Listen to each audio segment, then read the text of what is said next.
우리에게 주시는 하나님의 말씀은 골로새서 2장 13절에서 15절까지의 말씀입니다.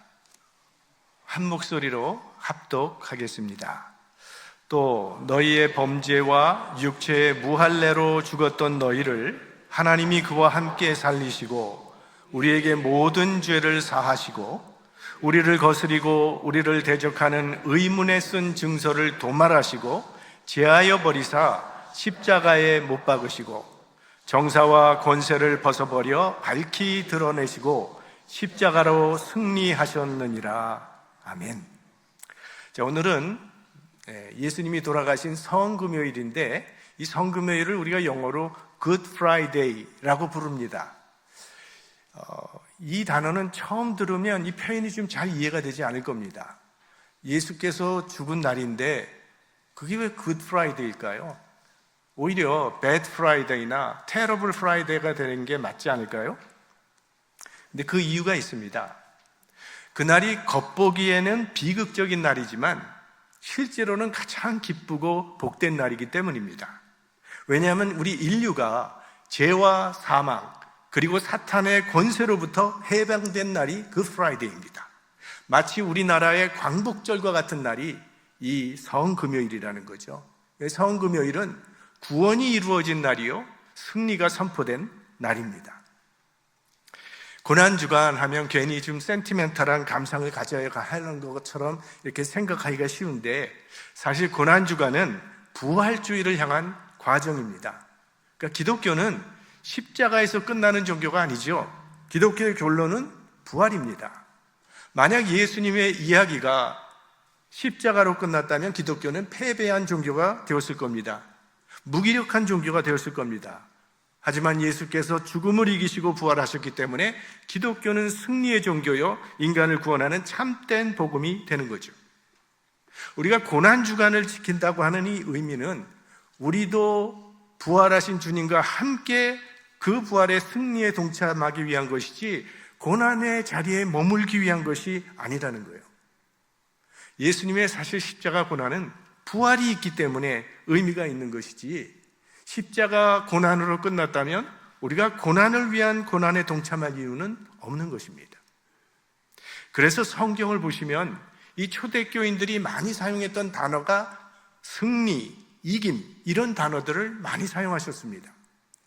자, 그런 단어가 나오는 몇 구절을 우리 한번 함께 읽어보도록 하겠습니다. 먼저 고린도전서 15장 57절 말씀.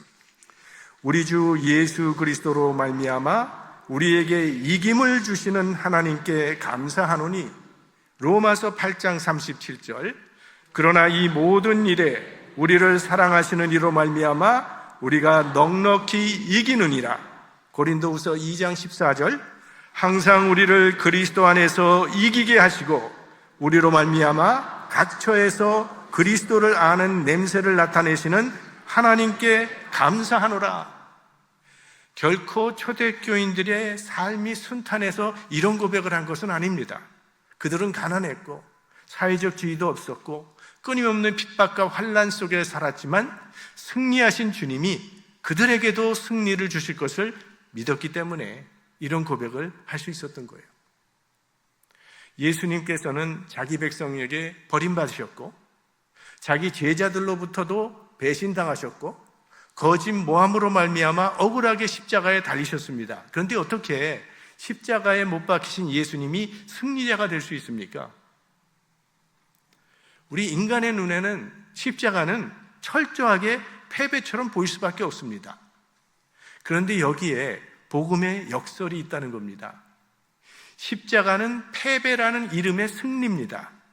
왜냐하면 예수님께서 십자가에서 사탄의 머리를 깨뜨리시고 승리하셨기 때문입니다. 이 십자가의 승리에 대해서는 이미 창세기에 예언이 되어 있습니다. 창세기 3장 15절 말씀 함께 봅니다. 내가 너로 여자와 원수가 되게 하고 너의 후손도 여자의 후손과 원수가 되게 하리니 여자의 후손은 네 머리를 상하게 할 것이요 너는 그의 발꿈치를 상하게 할 것이니라.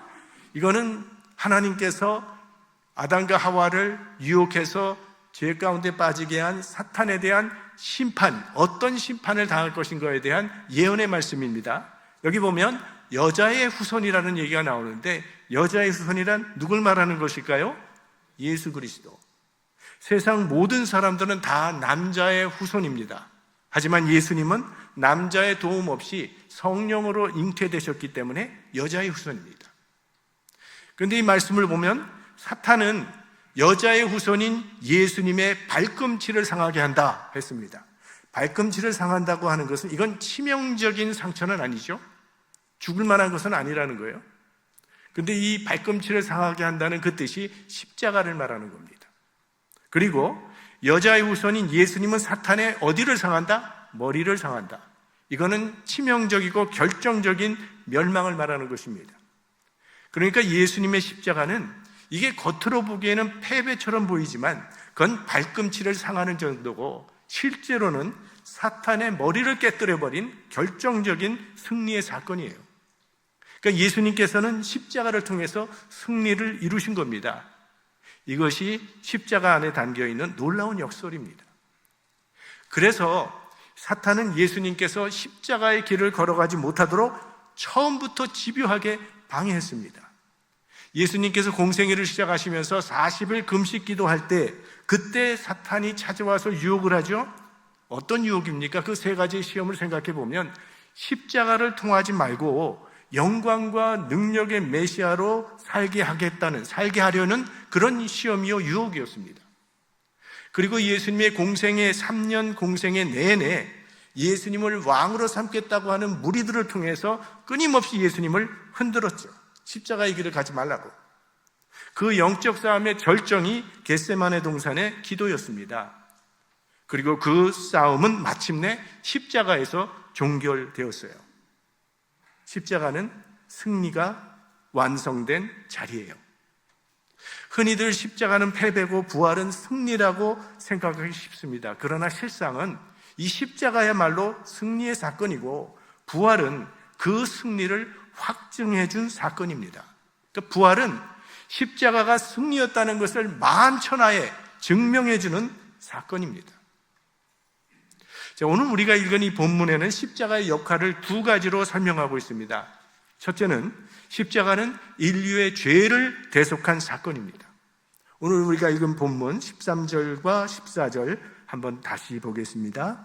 또 너희의 범죄와 육체의 무할례로 죽었던 너희를 하나님이 그와 함께 살리시고 우리에게 모든 죄를 사하시고 우리를 거스리고 우리를 대적하는 의문에 쓴 증서를 도말하시고 제하여 버리사 십자가에 못 박으시고. 오늘 이 말씀을 보면 참 이해하기가 좀 난해합니다. 좀 더 쉬운 공동 번역으로 보면 14절 말씀 우리 한번 같이 보겠습니다. 우리의 빈 문서를 무효화하시고 그것을 십자가에 못 박아 없애버리셨습니다. 자, 여기 빈 문서라고 하는 단어가 나오는데 성경에 보면 죄를 빚으로 정의를 합니다. 하나님을 거스리고 대적한 결과로 생긴 이 엄중한 채무, 하나님께 마땅히 갚아야 할 의무, 그거를 죄라고 혹은 빚으로 그렇게 얘기를 합니다. 그런데 하나님께서 그 우리의 채무 문서, 하나님께 빚진 그 문서, 그 빈 문서를 도말하셨다, 이렇게 말씀하는데, 이 도말하다라는 뜻은 흔적도 없이 없애버리는 것을 말합니다. 그러니까 우리의 죄를 흔적도 없이 제하여 주셨다는 말씀이에요. 어떻게? 예수님께서 십자가에서 속죄의 제물이 되사 우리가 갚아야 될 그 죄값을 대신 치르셨기 때문에 우리의 빈 문서는 도말되었고 더 이상 우리를 정죄할 근거가 사라지게 된 거죠. 자, 이 토픽에 대해서는 둘째 날 십자가와 죄사함이라는 말씀을 전할 때 이 설명을 드렸습니다. 그래서 더 이상 설명하지 않고, 두 번째, 십자가는 이 사탄의 정사와 권세를 깨뜨린 사건입니다. 자, 오늘 15절 말씀입니다. 같이 보겠습니다. 정사와 권세를 벗어버려 밝히 드러내시고 십자가로 승리하셨느니라. 그러니까 십자가는 우리를 사로잡고 지배하던 사탄의 권세로부터 우리를 해방시킨 사건이라고 말하는 거예요. 사실 이 현대 문명 속에 살고 있는 사람들은 이 부분에 대해서 다소 무덤덤한 반응을 보입니다. 눈에 보이는 세계만 실제라고 생각하기 때문이죠. 그러나 성경은 눈에 보이지 않는 영적인 세계, 그리고 악한 영들은 분명히 존재하는 실체라는 것을 가르쳐 줍니다. 에베소서 6장 12절 함께 봅니다. 우리의 씨름은 혈과 육에 대한 것이 아니요 정사와 권세와 이 어두움의 세상 주관자들과 하늘에 있는 악의 영들에게 대함이라. 우리가 살고 있는 이 세상에서 벌어지는 그 많은 비극적인 일들을 한번 생각해 보시기 바랍니다. 한 가지만 생각해 봐도 돼요. 무차별 총격 사건으로 인해서 무고한 사람들이 희생당하는 일들이 빈번하게 일어나고 있습니다. 이런 문제들이 정말 교육으로 해결될 것이라고 생각하십니까? 이런 문제가 정신건강이 좀 증진이 되면 해결될 것이라고 생각하십니까? 도덕적으로 사람이 좀 더 성숙해지면 해결될 것이라고 생각하십니까? 여기엔 더 깊은 영적 뿌리가 있습니다. 이런 혼란과 파괴 뒤에는요, 악한 세력이 존재합니다. 이 세상의 임금이라고 불리우는 사탄이 있어요. 예수님께서는 이 인간을 지배하고 세상을 지배하고 있던 사탄의 권세를 무너뜨리기 위해서 이 땅에 오신 겁니다. 그리고 결정적으로 십자가에서 사탄의 머리를 깨뜨리신 거예요. 옛날엔 시장에서 돈을 주고 노예를 사기도 했습니다. 마치 그랬던 것처럼 예수 그리스도께서 십자가에서 자신의 생명의 값으로, 생명으로 값을 지불하시고 우리를 사탄으로부터 건져내시고 사셨다는 거예요. 그래서 이제 우리는 주님의 것입니다. 지금까지 우리를 사로잡고 지배하고 있던 이 사탄의 권세로부터 벗어나서 하나님의 자녀가 된 거예요. 이제는 더 이상 사탄의 권세가 우리를 주장할 수 없는 그런 신분을 받게 된 겁니다. 하나님의 자녀라는 신분. 그런데 실제 우리들의 삶은 어떻습니까? 우리는 여전히 죄에 쓰러지기도 하고 사탄의 공격을 당하고 있습니다. 십자가에서 머리를 깨뜨리셨는데 왜 사탄은 지금도 활동하고 있는 것일까요? 왜 세상에는 여전히 악이 존재하는 거예요?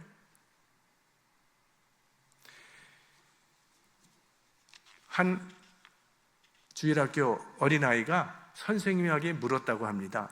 선생님, 마귀는 지는 걸 알면서 왜 자꾸 싸워요? 선생님이 이렇게 대답했습니다. 아직 하나님께서 게임 오버 버튼을 누르지 않으셨기 때문에 그런 거야. 아직 역사의 종말이 오지 않았기 때문이에요. 사탄은 이미 십자가에서 패배했습니다. 그러나 사탄은 그 사실을 인정하지 않고 계속 속임수를 쓰면서 자신을 따라오라고 유혹하고 있는 거예요. 그래서 마귀를 거짓의 아비라고 부르는 거죠. 하나님의 자녀가 되었다고 하는 것은 우리가 죄를 짓지 않는 경지에 이르렀다는 그런 뜻이 아닙니다. 이제 우리는 더 이상 죄의 종이 아니라는 그런 뜻입니다.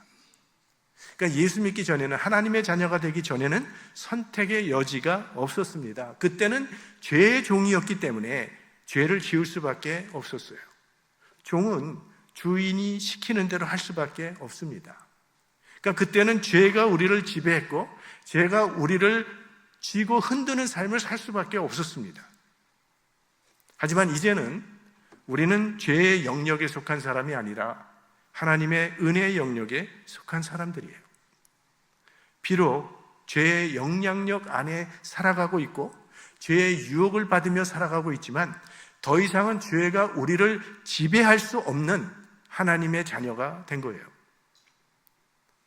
그럼에도 우리가 여전히 죄에 빠지는 것은 옛사람의 습성이 남아있기 때문입니다.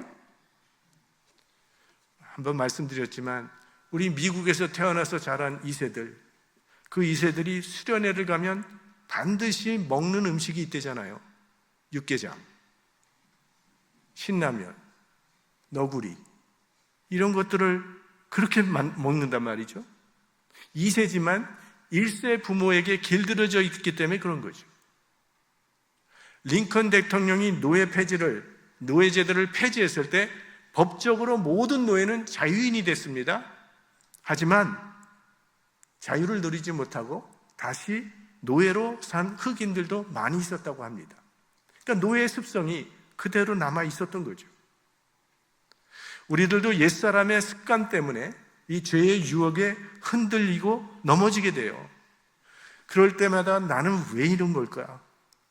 자신에 대해서 실망하고 낙심하게 되죠. 난 정말 하나님의 자녀인가? 이 정체성의 혼란까지 찾아오게 됩니다.